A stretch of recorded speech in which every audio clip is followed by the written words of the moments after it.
The crowd is currently arguing over which jobs artificial intelligence will steal first. They are having the wrong conversation. The most dangerous cliché on the internet today is that AI won't replace you.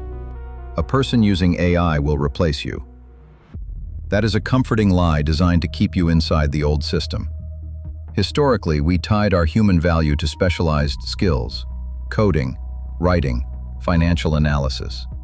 We built our identities around our tasks.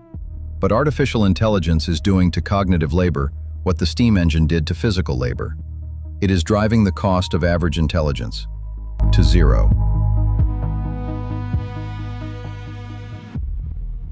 And when a skill becomes a free, infinite commodity, the market immediately stops paying for it.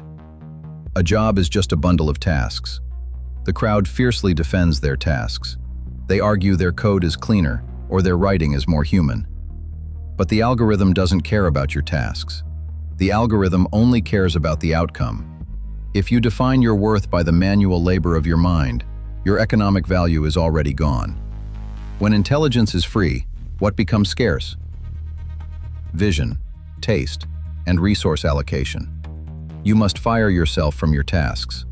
Stop being the worker and become the manager of synthetic labor. You are no longer the writer.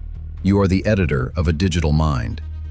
Initiate the shift, because while you waste time defending your old job,